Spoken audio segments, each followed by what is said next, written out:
Hey guys, I'm Si. Welcome to A.C.E Podcast Nation, the home of me, myself, and I. This is episode number 9 of the little show I do on a Monday at the moment.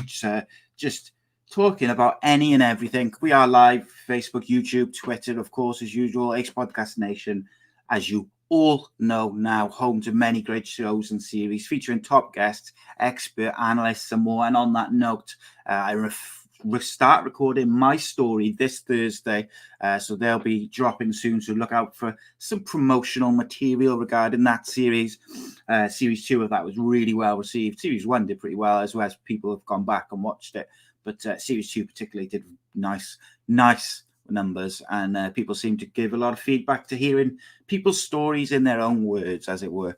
Real conversations with real people, and there's a real range of characters and stories. Some uplifting, some heartbreaking, some inspiring. So it's going to be really interesting hearing all different people's stories. And of course, please follow us on social media, all that good stuff. Subscribe to the YouTube channel, click the bell for notifications. Helps us out a lot. As does dropping a like on the video, helps us get further up the algorithms on YouTube and Facebook. The more comments, the more likes, the more views, obviously, we get. Which helps us out, of course. If you prefer your podcast in audio form, every single show that was produced by A.C.E Podcast Nation is available through the Sports Social Podcast Network. I always drop the links and everything to that after the show, the day after, for audio download. You can, of course, listen to as well all our previous shows. Even the ones which are kind of on hiatus and stuff like that. Every episode we've ever done is there. So, like, for instance, the Andy Campbell football show, which is on hiatus at the moment, is which features some incredible guests from the world of football. That's there. Every single episode's there. The early days of the show with various different series, all there for people to download. You can get them through Spotify, Stitcher, every podcast network. The only one at the moment, we're having a bit of a problem with Apple. I am in the process of sorting that out. Who should have everything back up on there now by the end of this week. Touch wood. But as we wait just for some latecomers, we'll go a little update on the charity Super 6. As you know, this year with the channel supporting Super 6 Football Prediction League, raising money for 2 great charities, Maggies Centres, which is a cancer charity, and Mind Mental Health charity. It was a surprising weekend of results in the football, which meant we had a very low scoring round. Andy Lewis topped the pile on 7 points. Michael Shepherd, Mike Flint making up the rest of the top 3. At the celebrity players, our very own Rodri Giggs had the high score of the week with 6. There we won't mention my measly 2 points. I think that's best left alone. But Reece Ireson has had 2 weeks at the top of the overall table, but Jason Payne has been moving up the table for a few weeks now and has taken second place, most definitely gunning for Reece's top spot. But join in. There's still time. You could still join. Contact Will Meliush. All the comments and everything's in the all the links and everything's in the description. You can join the Facebook group. Raise money ultimately for a very good charity, and there's cash prizes for the people who finish up the top. But with this show, if you've never seen it before, it's basically about 45 minutes of question and answers. I give opinions on stuff, probably talk about stuff I shouldn't, and I rely on you, the people. You give me subjects, you can give me questions, you can ask me what I think about stuff, you can ask me anything you want. The more you ask, the more subjects you give. I try to get through every question and everything I can, but the more the better, basically. Let's have a quick look who's in the chat. Cade, Reese, Richie, welcome, Craig, Will, Donna, Gareth, Richie. Let's have a look. Rob Boyle's here. Nice, like to see it. Let's have a look at some questions. It's going to be interesting. GD Parry says, when will James Collins join the Eddie Johnson, Ronnie Moore cult? I don't think he will, mate. But maybe he'll prove me wrong, my friend. I don't know. I guess I'll start on Cardiff. I don't want to make it too much of a heavy Cardiff show, because obviously we talk about football on Friday. I will discuss football, a lot of football stories today, but I don't want to do too much Cardiff. But look, it makes a difference to have a decent manager. And whether Steve Morison becomes a decent manager, it remains to be seen. Of course, he's early in his career as a manager. He's a young manager. But what I will say is he's a manager in 2021 that should be managing football teams, not someone who's stuck in playing football 10 years old or like from 10 years ago, which doesn't work in today's football. We've talked about it a lot. Football has evolved, and the kind of dinosaur football just doesn't work anymore. And what I will say is the few high points of the season for Cardiff City this year has been the young players, the Ruben Corwells, the Bowens, the Bagans, the NGs, the people like this, and there's a couple of others as well. Like, they've been the players who have not stopped. Like, even the Reading game, particularly straight off the back of the Swansea game, like, they ran their hearts out. We lost, but they ran and they tried hard and they gave 100% because they care. Mark Harris, that was the one I was forgetting. Sorry, Richard. Yeah, they care. So like they make a difference. Like Kiefer Moore, I thought looked a million times better on Saturday than he has all season, and it's just bizarre. Like, I don't know what Mick McCarthy was seeing, but it's interesting, isn't it? Because at 3-0, I was like, oh my God, we're going down.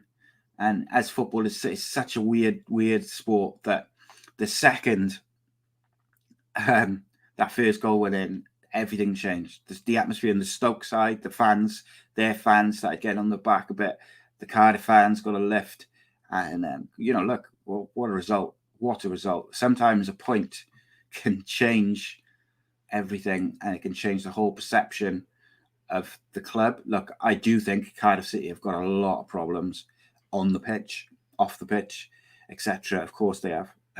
But on the other hand, like a draw like that from 3-0 down, like there's one thing getting in a last-minute equaliser to make it 1-1 or win 1-0 or something, but 3-0 down, I think it's massive.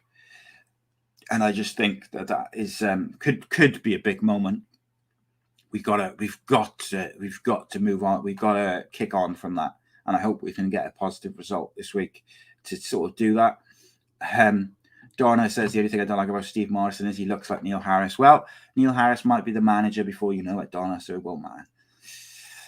Leslie says that the Spurs job was too big for Nuno, should have stayed at Wolves. See, this is one of my real bugbears at the moment with football, particularly the Premier League, but football generally, is these clubs, they bring in managers. They know, like, so the example I'll use as well as Nuno is Man United bringing in Jose Mourinho. He was never a fit for them in terms of like Mourinho and United. The way United fans and history and club and the way they want to play football, Mourinho was never a good fit for that. But what he was brought in to do was to win trophies again and get him back to glory. And then when he undoubtedly imploded, they could bring in a manager who would do those things, but they'd already kind of be at the top and be able to kick on from it. But what they didn't do is they then didn't back him when he got into second with a very average group of players, and then they sacked him and didn't back him and then sacked him. What was the point in bringing Mourinho? If you bring Mourinho in, you know you've got to spend 100 million at least every summer, at least, if not more. And if you do that and you back him, he will bring you trophies, but he'll also probably cost you a couple of big players because he'll upset him, etc. My thing with Nuno Santos is you're bringing in the manager of Wolves. Like you're acknowledging that he's done a fantastic job for Wolves, getting them from a championship, blah, blah, blah, blah. Not everyone's cup of tea. He upsets people sometimes, but he plays with a rigid 3 at the back, 2 holding midfielders. Very rarely does he change from that. And he plays a certain way. Sometimes, not always, is not great to watch, but he plays a very rigid tactical formation and game that doesn't change, hasn't changed over the last few years. So if Spurs knew that beforehand, they should have given him time to bed in his style, get his ideas. Or he had 17 games. I understand. I think he lost 7 or won 8, lost 7, something like that, and a couple of draws.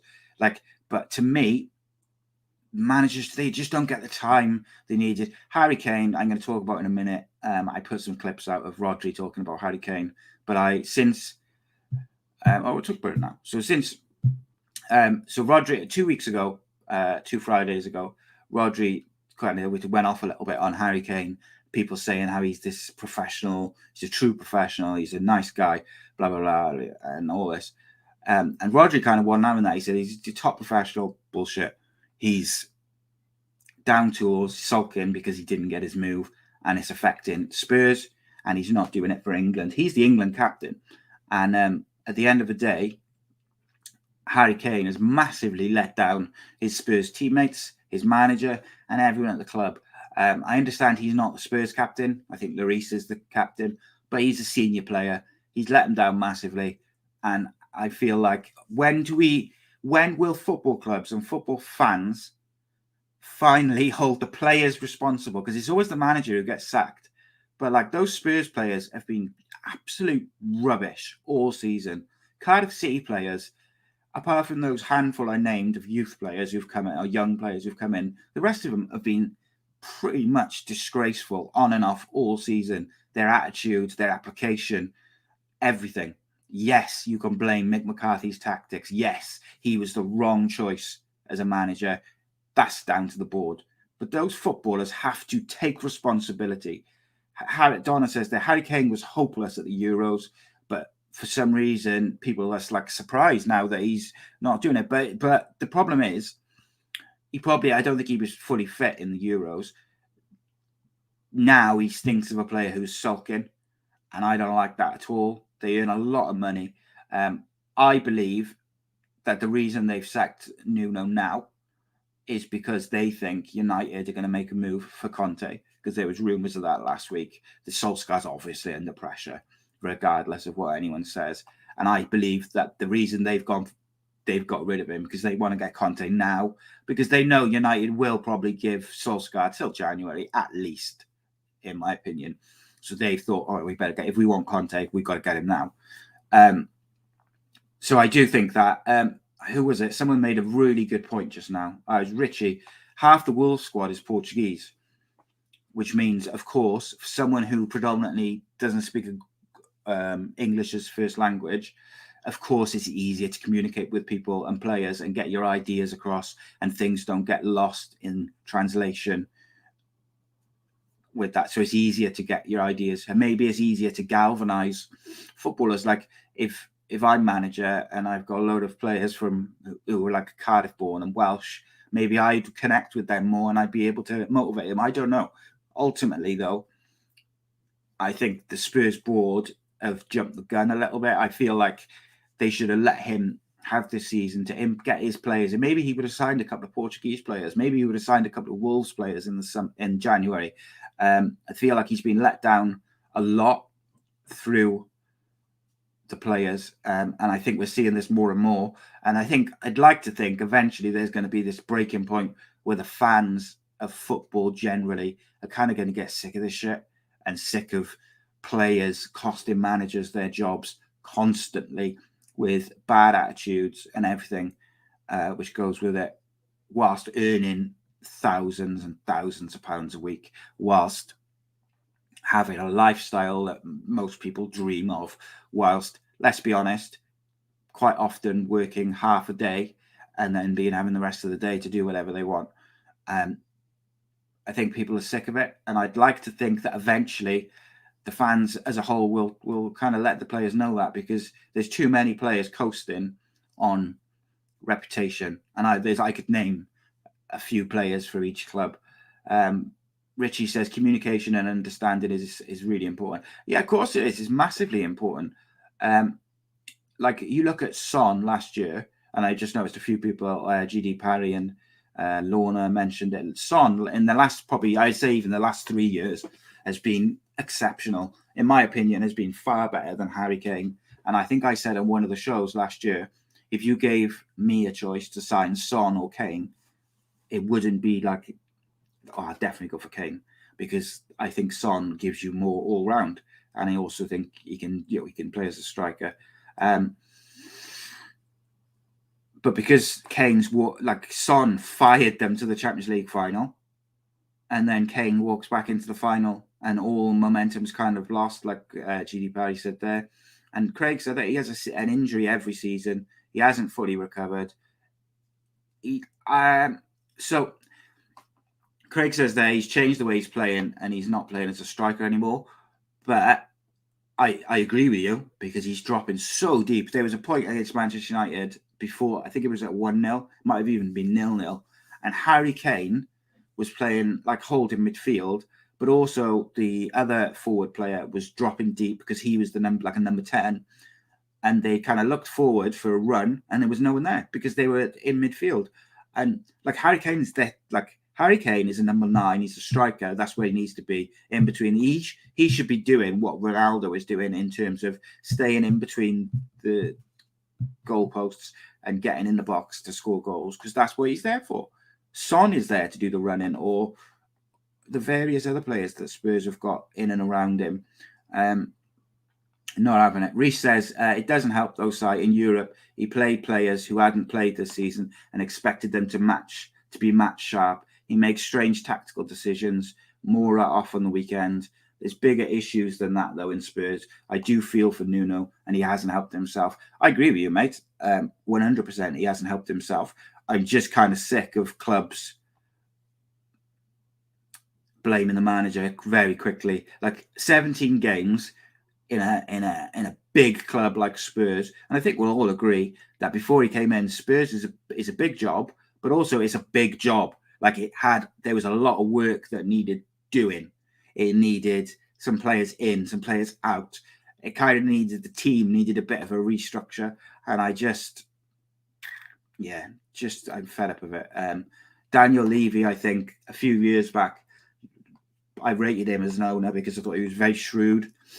He never got ripped off. He always got the prices he wanted for players. He never kind of really got bullied by footballers who wanted their moves. You look at all the different ones, Carrick and Berbatov and all these different players who wanted moves. They went when he wanted to meet, but when he wanted them to go and for the price he wanted them to go at. But just in recent years, I do feel as if he's kind of lost that what's the word I'm looking for? Like he's lost that. He's lost the spark, maybe, which was making him a good special owner, and now he just seems as if he's panicking with some of these decisions. So let's have a look what else we've got. Leslie said, can you say hello to Brian Norland? He's watching. Morning or afternoon, Brian. Morning. Jesus. How are you, mate? Welcome. Glad to have you on board. GD Parry says, if Levy had got shot of Kane and let Nuno bring in his own strikers, he could have got 2 for that. Then you never know. Yeah, indeed, mate. It's like they would have got 100 million for Kane, which is far too much anyway. And they could have spent that on 2 £50 million strikers, and they could have got decent strikers who would fit his system. He could have gone and maybe signed a striker and one of those Wolves players, which he did so well for him, because there's a couple in there who could really fit into that Spurs team under his tactics. I'm going to be very, very interested to see a few things this week. Like I said to Rodri on Friday's show, like if Man United go and stuff Spurs, I'd be really fucked off if I was a Man United football fan, because why can they play like that against Spurs and not turn up against Liverpool in the fashion that they did? I find that frustrating and offensive and all these different things. I think Solskjaer's in real trouble. I also think Solskjaer should have switched to 3 or 5 at the back, 3 at the back, because I think his best runs have been, or his best performances, should I say, as United manager, have been when he's played 3 at the back with Shaw and Wan-Bissaka as wing backs, because I think it suits both of them a bit more. But for some reason, he's reluctant to do it, maybe because of the history and whatnot of the way United got to play a certain way, blah, blah, blah. It's going to be an interesting couple of weeks. more names being linked with a Cardiff job. Again, like Ian Holloway, mate, no thank you. Someone just said Nuno. I can't remember who it was. It's at the top. Nuno for the Cardiff job. I don't think he would take it. Would I have him? Don't know. That's an interesting one because look, he did a phenomenal job for Wolves. You can't deny that. Had a lot of money to spend, but he brought in players maybe who people didn't really know, and it did a phenomenal job. Cardiff City under 23s, 3-1 up against Swansea. Maybe they should have played a couple of weeks ago. I have to say, by the way, I didn't think United were particularly impressive.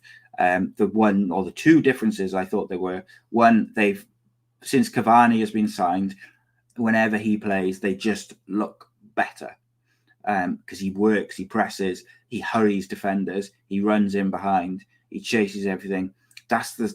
And Reece says that's the type of striker you need if you're going to play the one up front and then a couple off him. And I actually think Cavani and Ronaldo, or Cavani up front with Ronaldo as one of the three behind, kind of works better for Ronaldo as well because he can still do the things he's doing in and around the box and stay central and be that striker. But you've got Cavani pressing and harrying defenders, which Ronaldo's never going to do, never has done. So why you'd expect him to do? GD Parry says TalkSport said about Cavani, he fires them up. Yeah, but the thing is, when you've got any player, particularly one who plays in the attacking sort of, or the middle of the pitch or the attacking third, who's chasing everything down, is aggressive, is trying to win every ball, even if he's got no right to win it. He's running in behind, is chasing the ball back, the back passes back, he's making, he's thundering into defenders, hurrying, making big tackles. That does fire everyone up. That's the job. The likes of Roy Keane, Paul Ince, Gerrard, all these footballers over the years, that's what they used to do. They didn't always inspire their teammates by phenomenal performances. Of course, they did sometimes. But sometimes it was just big tackles and the effort and that desire to be better than your opponent or your opposite player. Like that desire goes a long way. If you've got 11 players who've got so much desire and more desire than their opponent on the football field, then though the 11 with the more desire will 9 times out of 10 win, regardless of quality and ability. Right, so Craig says Spurs were so poor they let them play. Liverpool didn't. I do agree with that. I thought Spurs were absolutely dreadful. But I thought, so going forward, I thought a lot of their problems came from Harry Kane dropping so deep. And I don't want to kind of harp on it because I'm sure me and Rodri will talk about it on Friday. But look, Harry Kane's a big problem for Spurs and England. Defensively, they were a shambles, absolute shambles all over the shop. Is that because they weren't familiar with his formation, his tactics? They weren't quite used to it. They're not sure. I mean, 17 games. Apparently 17 games is enough to, sack him and decide he's not the man for the job. But it's not enough time for those players to learn his position and the tactics that he wants to play because they were all over the shop again. So I look at their defense. They've got Romero, thought was poor. Dyer is an England international, should be able to play. And they played 4 at the back. So he wasn't even playing what you'd associate with his tactics. Did he change them? I'd have to go back and look, but I don't know if he changed them specifically for United. Would be a bit weird if he did because United played 3 at the back. So I'm interested by that, just looking now. Ben Davies, Wales international, good footballer. De Sousa on the wing. Like these are, look at their players: Holberg, Lucas Moura, Song, Kane, Lo Celso, Skip, Lloris. They're all in. These are international footballers. These are good footballers. And then on the bench, you've got Sanchez, you've got Rodon, you've got Dele Alli, Berwin, Ndombe, Tanganga, like they should be playing better than what they are. They're not, and it's a problem. Too many footballers these days are too lazy. I agree completely and utterly. There's too many coasting, and there's a few in each club, and it's a problem, isn't it? When you've got a few in each club who are just coasting along, it affects you. If you've got players who aren't giving 100% in an 11, and the other team is bang at it, it is very difficult to get a result because it's like playing with 10 men. And even if that footballer does something special every couple of games, like they've still got to give a certain amount of effort and do something. Craig says, problem Nuno had was 2.5 games without shot on target. I'd lost 5 of the last 6 games. You can't have a run like that. Yeah, I do agree with that to a certain extent as well, because like we've discussed, like Mick McCarthy lost 8 on the bounce. Solskjaer lost a few on the bounce. It becomes untenable for any manager when you lose a lot in a row. Reese says, was surprised to hear Telford, who had his hat trick, has scored a few since Flynn left. Their fans on a call-in show on Saturday night were saying that Flynn I lost the comment. Saturday night we were saying Flynn signed him but wouldn't play him. So that's interesting. We talked about Flynn on Friday and potentially the Cardiff job. So we'll have to see, won't we? I don't like crisps. The only crisps I red Doritos with like a tray of dips. Not really a crisp person. To be honest, there's a couple. I'll have some now and again, but I'm not a big crisp eater, gotta say. I do like my dips and Doritos, though. That's some good shit. Gallagher for Palace has been superb. Palace generally, I think, have been excellent this year. And I think I'm so happy to see that, because I want to see these new managers succeeding, whether it's Vieira and all these different people. I want to see them doing well. So, yeah, Conte, I think, is quite a good fit for Spurs. But then, like, if they're sacking Nuno for playing Nuno-style football, I don't think you're going to get any different in terms of style of football than from Conte. They play quite similar styles.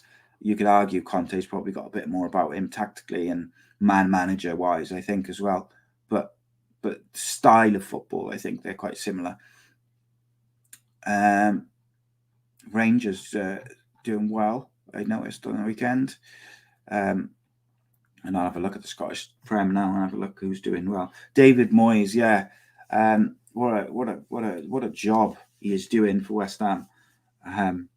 Yeah, Spurs need to, Lorna says, Spurs need to get rid of the chairman, not the manager. Yeah, I think probably time has come for Daniel Levy to move on, I think. Mick McCarthy to Barnsley, Donna says. Yeah, I wouldn't be surprised. I'm sure he will fall into a job. Don't know if he'll take a job straight away, because he probably wants to keep getting paid by Cardiff. So Scottish League, we've got Rangers on top on 27, Celtic 23, and then Hearts and Dundee on 21. Well, all I can say is after 12 games, I'm quite happy to see that it's pretty close for 4 teams. It would be phenomenal for Scottish football if Hearts and Dundee could compete and push the top 2. Where do you think, Lorna says, where do you think Steve Bruce will go? Ooh, now that is an interesting one. Let's have a look. Who's under pressure? Do you know, I could see Steve Bruce doing a job at somewhere like Burnley or Norwich if they was to part with their managers. I think that could be a pretty decent fit. I think in January we might see someone like Newcastle or West Ham, maybe an Arsenal or a Tottenham come in for, I forgot his name. I always forget his name. The boy from Norwich. Someone will tell me in the chat now. The young guy who's very, very, very, very good. Can't remember his name. Someone will tell me now. What do you guys think? Me and Andy discussed it a while back about there being a manager's window, so you can only sack or release managers during a certain period of the season, maybe January and the summer. In order to actually, I would move it. I'd say if you're going to sack your manager, you've got to do it in December, say, so that can 12. That's it. Yes, the Norwich player. I think Newcastle or Arsenal, Tottenham, maybe someone like that. West Ham might come in for him in January to try and get ahead of the curve in terms of the big clubs signing him. So yeah, I could see someone trying to get him, and I think if he goes, Norwich are in big trouble. But yeah, Steve Bruce, I think, he'd be a good fit for those. But yeah, so my manager's window idea. So December, you've got, if you want to remove your manager in the season, otherwise you've got to keep them for those periods. And then, because then a new manager comes in and they've got a bit of time before the January window opens.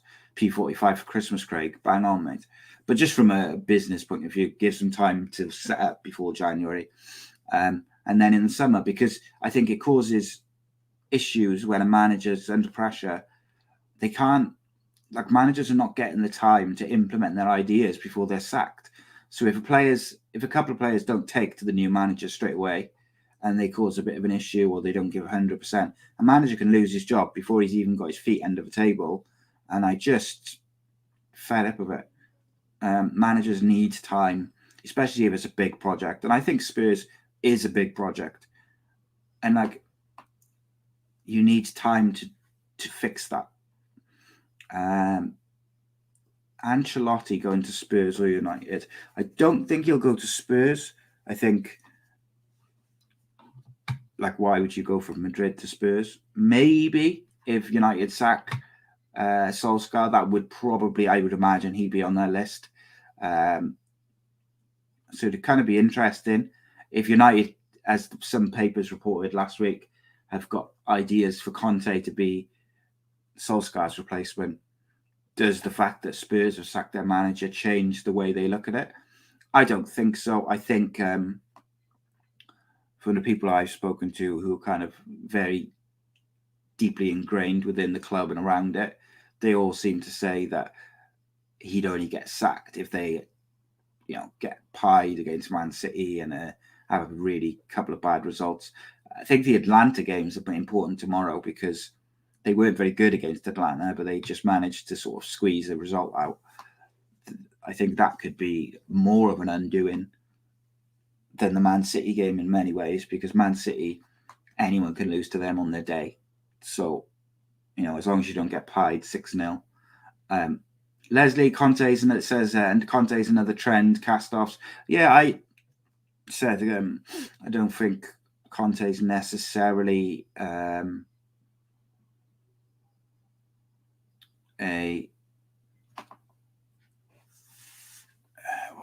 Conte is necessarily a good fit for United anyway. But Reese just said that he's gone already, so I think he might be referring to Ancelotti. So I apologise if I have missed that and he's left. But we'll see what is what. I can't see anything. Is that right? Ancelotti's been sacked. Can't see anything about that. So someone can fill me in if that's the case. Lorna says Man City are in free fall. Well, if that's what free fall looks like, they're 5 points off the top, level on points with West Ham. Maybe they are. Let's have a look at their most recent results. GD Paris says Atlanta are away this time, different proposition. It is, but United aren't the United of old. Like years ago, like under Fergie, those Champions League nights, they'd have just blown Atlanta away in the first 20 minutes and then just be comfortable. Koeman, got you. Sorry, mate. Koeman's been sacked. That's not. I think Xavi comes in there probably. I don't think. Who else? Conte to Barca. Ooh, I wonder if they'd be interested in him. and Leslie's not a big fan of Grealish. And is he been doing it for Man City? I haven't. I've got to say I haven't watched a lot of their games. I haven't heard his name a great deal. He had a couple of good games at the start of the season, but then Lorne says that in follow up to her comment about him free falling, she says they're losing to easy pointer teams. My argument with that would be, Lorna, is that Crystal Palace are a whole new opposition this year under Grealish. Gallagher is being phenomenal. Wilf Zaha, I would argue, is one of the most underrated footballers in the Premier League, has been for a couple of seasons. Since he went back to Palace, he's been a very, very good. Conor Gallagher is having the season of his life. But Vieira's got him. They believe in what you can tell when you watch Crystal Palace. Those players believe in Patrick Vieira. Whether it started as like a respect thing because of who he is, what they have done now is they bought into whatever he is selling, and they got some really good footballers.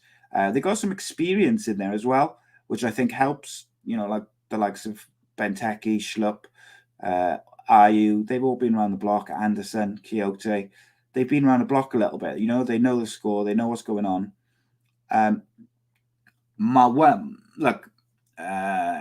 My thing with Vieira to Spurs. Yeah, that one. I think one of my things with Man City, and I think someone just mentioned is when you haven't got a striker, it's very difficult to impose your game on a team which play like Crystal Palace because you haven't got an out ball. So when Man City play, say, Burnley, who literally just sit and they get 11 men behind the ball, that's Man City will end up destroying them because they can play in front of Burnley. They then suddenly flick a switch, one-touch passing, tiki-taka, score some unbelievable goals. Whereas now, Man City have lost David Silva. They haven't got an out-and-out striker. Like their front three is Grealish, Foden, and Gabriel Jesus on Saturday started. So to me, number one, none of those are number 9, obviously, because they haven't got a number 9. But I'd argue that Foden and Grealish are more attacking midfielders than out-and-out forwards. Like Grealish is not a winger, and that's where he started. Gabriel Jesus is not a winger. I think he's a striker who would prefer to play up front with an out-and-out number 9. Foden, to me, is like him and Grealish, I think, and I'm sure people can correct me if I'm wrong. I've always seen them as like out-and-out, like number 10s. So, yeah, it's a problem for Man City. We said at the start of the season, they absolutely should have signed a striker. When they couldn't got Kane, they had to get someone in. Even if, and I say this maybe a little bit tongue-in-cheek, but even if it was someone like a Danny Ings or someone like that who knows the Premier League, can just play as a number 9 and is good enough technically to just hold the ball up and let the other players play off him and stuff. Like they should have signed some. There's plenty of players like that who could have, even if they signed them on a short-term contract and said, look, you're not our first choice. We're going to play you handsomely. Do a job for us till the end of the season and we'll see where we are. If you impress, we'll give you a longer contract. If it doesn't quite, if we're going to bring someone else in, you've earned a nice pay and you can go and sign for someone for big money on free. They could have easily done that. Ethan Ampadu sending off, by the way, was one of the most ridiculous decisions I have ever seen in football. That, if that's a sending off, we're going to have like 2-3 sending offs every game. It's obscene. I couldn't believe it. And then VAR agreed it. Unbelievable. Really like shocking stuff. They should have kept Aguero. They should have signed him for another year. Sterling wants out, Reece says. And I put this, but there's bound to be a few others. They've got to be frustrated.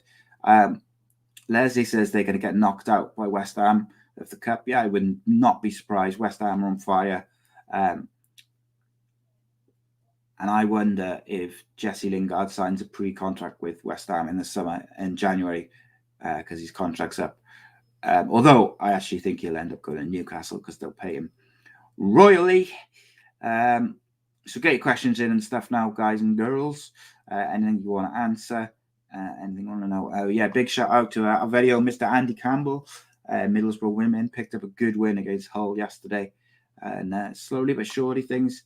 Oh, they did knock them out. I apologise, Leslie. I apologise profusely. West Ham knocked them out. But yeah, shout out to Mr. Campbell. He's things coming together nicely. The reserves doing well as well. So big shout out to the Campbell. PSG and Messi. How are they doing? Should we have a look? League. So look-see. Top of the league by 8 points. So they've only lost one and drawn one. So Reese says, I think because Lingard was an academy player at United, any English club sign a pre-contract have to pay compensation. I believe any non-English club can sign him in January without a compensation fee. Yeah, possibly. I'm not 100% sure on the ins and outs of that, but I don't think money is going to be too much of an option of a problem for Newcastle if they want him. So let's have a look at some of PSG's results. Yeah, they seem to be coasting along nicely. So Messi got his first goal the other week, didn't he? So has he done much since? So they lost last Sunday, PSG, against Rons 2-0. Friday, so Mbappe scored were a couple. Am I looking forward to my birthday? I don't know. I've kind of abandoned a lot of plans, all plans really, because it's been quite a heavy spike in COVID cases in Cardiff, and I as you all know, I've been doing my utmost to keep myself safe, to really, just because of my own health and stuff, and just to be on the safe side. And unfortunately, it is coinciding with the sort of build up to my birthday, so I'm going to be probably a bit too kind of what's the word? Safe, but got to do what you got to do. And at the end of the day, if I was to get COVID, there's a good chance I'm going to hospital, and I don't want to spend my 40th birthday in hospital either. But I have got some plans with family. I've got something going on with Rodri next Tuesday, and some other bits and pieces. But thank you for asking. Now, of course, R.I.P. to Walt Smith. Me and Rodri talked about him on Friday in a bit more detail. I appreciate that, Reese. Everyone, and I know, if I do something, if I was to go out and have a few beers or whatever, I could meet up with you guys in a heartbeat. But I think that's a secret, Donna. I can't tell you that at the moment. All I can tell you is that we're recording something with some people who are gonna mic us up and film it. That's about as much as I can say. Apart from that, you have to wait and see. But what else? What I forgot what I was saying now. I think in terms of properly celebrating, it'd be when we do the live show after Christmas. I'm gonna make that into a big event. So it's gonna be interesting. I'm looking forward to it. So get your questions in, or if there's anything you want me to give my opinion on, then I will, of course, give it in no uncertain terms. I'm looking forward to it, Donna. It's going to be interesting. It's going to be something very, very different for me, but I'm looking forward to it. I've been blessed since I started doing this, and certainly in the last year, where it's grown a lot more, and in the recent weeks, it's grown even. In the recent months, it's grown even further. I've met some incredible people, and made some incredible friends, but I've also made some incredible contacts within the world of TV, radio, podcasting, sports, everything. So it's going to be interesting. Reese says, can we keep the live chat for the live show? It will feel strange having to talk to everyone. So here's the thing. Like, obviously, when we're doing the live shows, because it's going to be like a big thing eventually, like, obviously, we want you guys to listen to what's going on stage, but a big part of our shows is the live interaction and stuff like that. So I think what we're going to do is we're going to have, certainly going to have a mic in the crowd where there'll be points where you guys can ask us questions live and stuff like that. And it'll be kind of divided up into different shows, different types of things, maybe some surprises. But you just give me an idea, Reese. You have given me an idea. I'm not sure how doable it is, but maybe we could sort out like some sort of app where people can live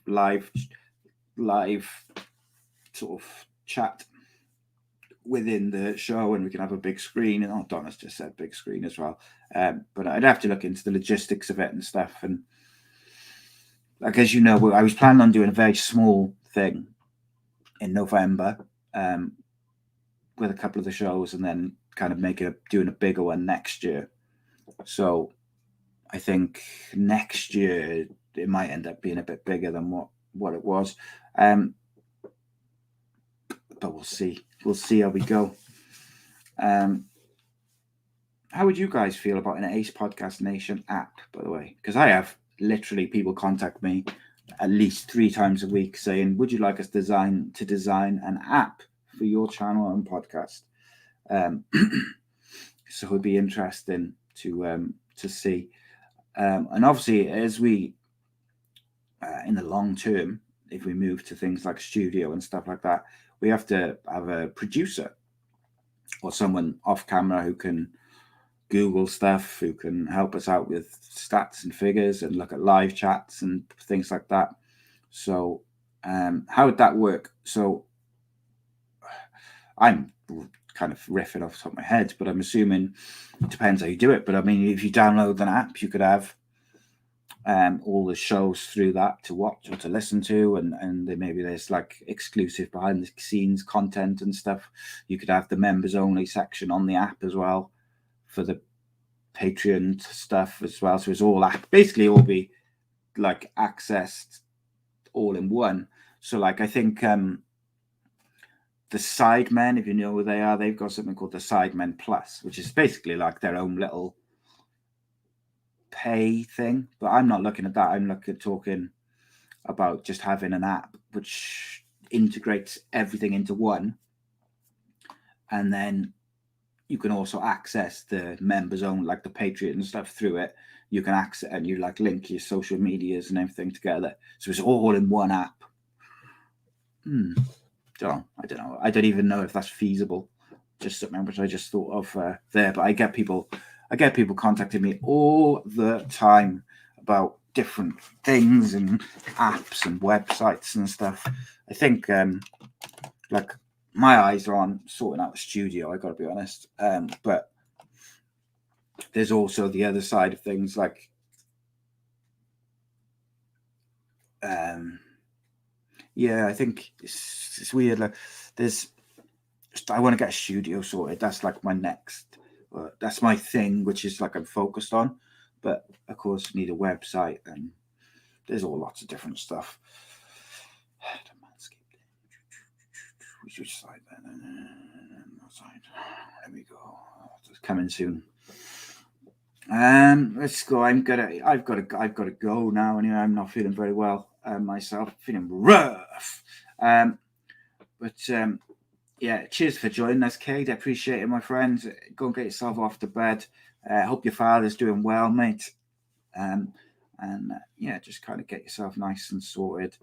Reese says, I'll do the job of screening questions. So you seem to get a lot of weirdos asking questions these days. Manscaped starts on the 8th of November. So next Monday, basically, will be the start of that promotion. And we'll have a couple of ads in different shows. And then there's some codes to get 20% off. and we just need to get as many people using those codes as possible in that month for it to become a long-term thing. I actually used my Manscaped stuff, which they sent today. Just sort of did the edges of my beard and stuff. I got to say, everything on there is top quality stuff. Like everything which they give me to try and stuff, it's like top of the range equipment. And you could see why they sponsor the biggest podcasts in the UK and the world. Like you could see why people get behind them and people spend stuff on there. I got my Manscaped boxer shorts on today, which I will not model for you guys, but they're very comfy, special material. Do I watch Strictly Come Dancing? No, I do not. I do not watch any reality TV shows whatsoever. I'm trying to think if there's any which I've ever watched. The only one I ever watch is I'm a Celebrity, and I don't even watch that like incessantly. I kind of, Becky will watch it and I'll have like half an eye on it while I'm doing other stuff. I just don't like the concept of reality TV, unfortunately, I'm sorry to say. But yes, let's have a look. But as we grow, not so much for this show. This is quite like a smaller show. But as some of the other shows are growing, I might need one or two of you to be moderators anyway on Facebook and YouTube, just to, because we have had at various points some people being knobheads and stuff, and sometimes it's not always easy for me to pick up on all the comments. So like Reece, you were saying something the other day about notifications. Like that's nothing to do with me. It's all Facebook, mate. So all I can say is go into like your notification settings, and Rob Boyle's back just to say goodbye. Rob, is it? Cheers, mate. God, disgraceful. Anyone would think you've got a life away from watching these shows. It's just one of them things. I think it's one of them things. Right, last chance for any questions you would like to ask, whether they be football related or anything else. Now's your chance. Now's your chance to ask away. And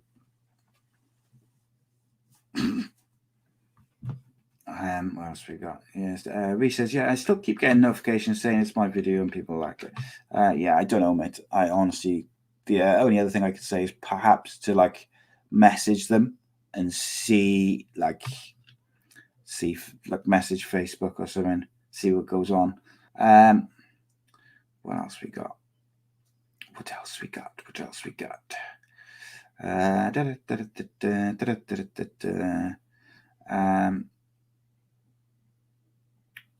Craig Sullivan says, I think you could use something like Mentimeter. What's that, mate? I do not know what that is. Explain. I'm open to anything, suggestions and whatnot.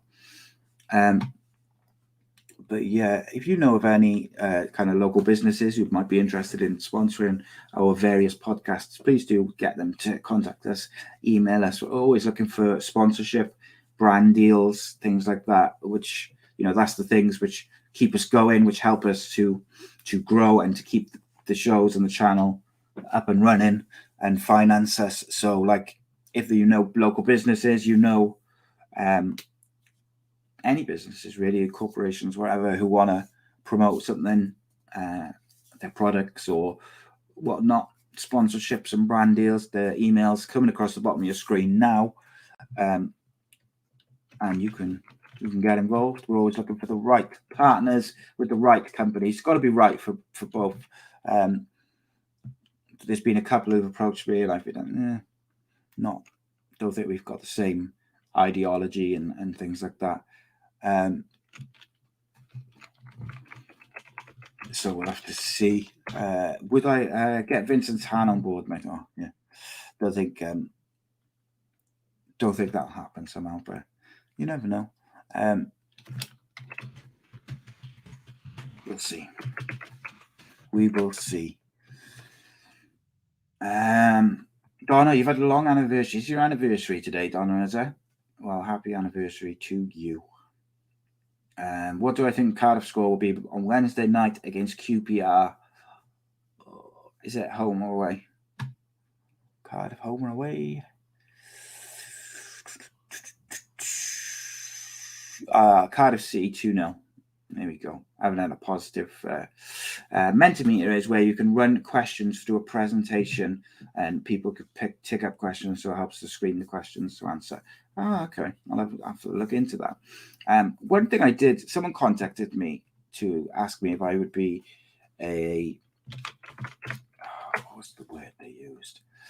Basically, it was like an audio app where people can ask you questions via like voice notes, and you can talk about different things via voice notes and short audio, like 20 minutes here and there, audio recording, stuff like that, to do that sort of thing. And they asked me to get involved in that, and that was something which I thought might be quite interesting. Because you've got to move with technology. Technology changes. There's like apps which arise, which are good. And that was something which kind of interested me a little bit. Something I might look into in the future. I'm going to see if I can find what it was called.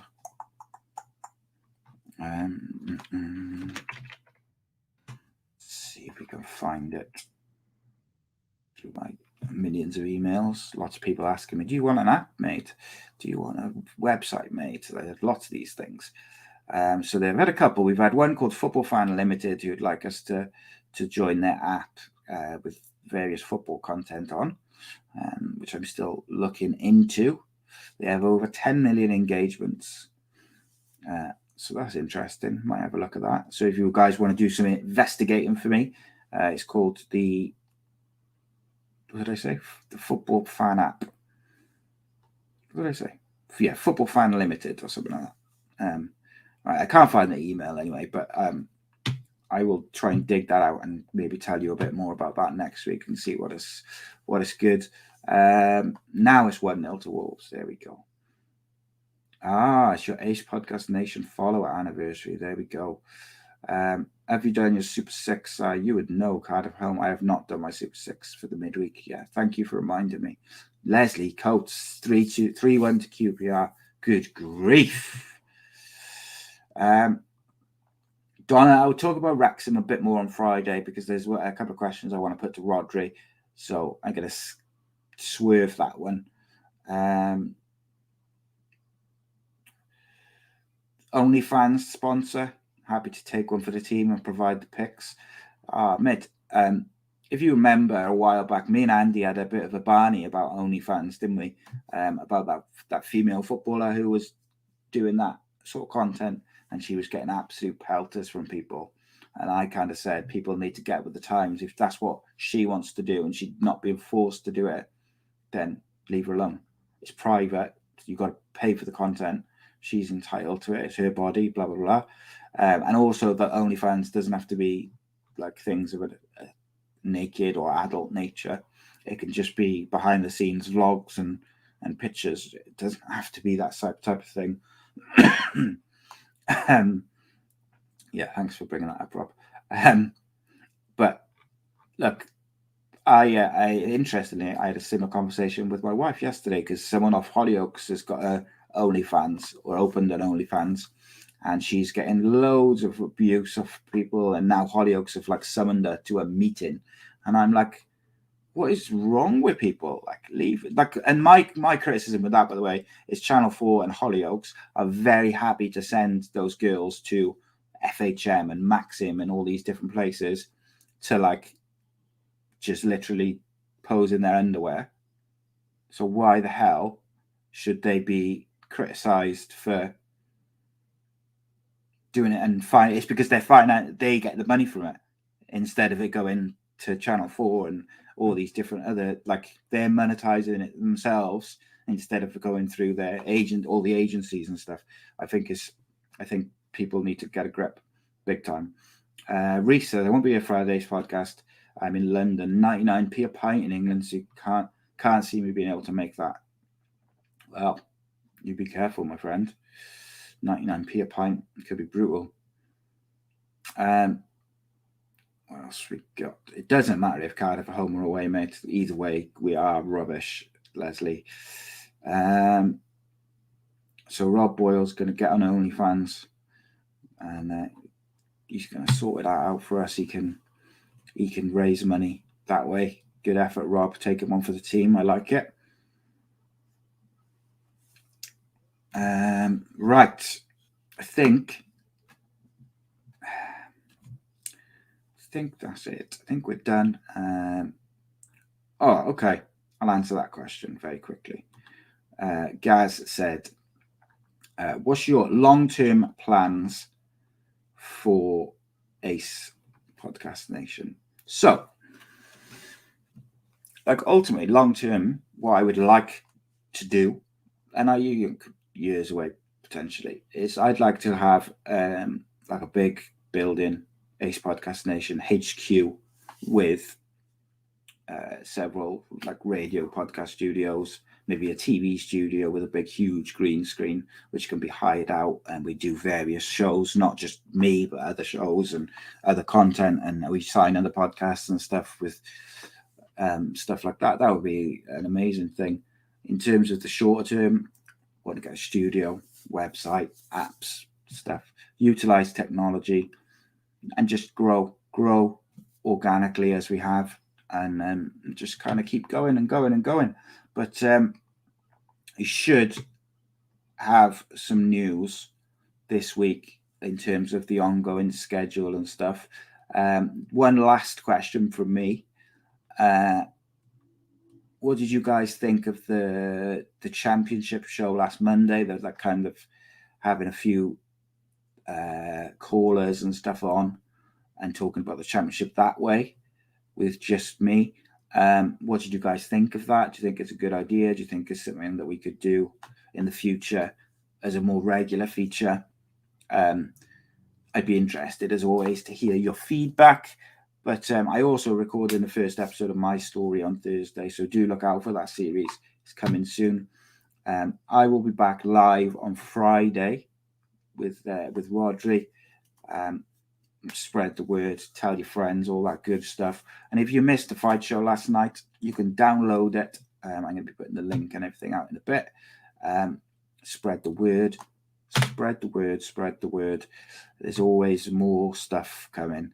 We have been in a holding pattern, and the old holding pattern is nearly over, is all I can say. Loved the show last week. Want more? 100%. Loved the call-in show. I watched it after on YouTube. Rob Boyle, Naughty Santa. Come on, mate. Come on. Come on, bro. 2-0 Wolves. So, Lumberjack. Oh, my, it's all going wrong. So, guys, appreciate, as always, your time, your effort, your questions. Keeps me going. But let's celebrate in the fact that the holding pattern is nearly over, one way or another. Thank you for sticking with me. Thank you for joining me on these Monday evenings. It's very cold this evening, and I will see you very, very soon. As always, spread the word. Cheers, guys.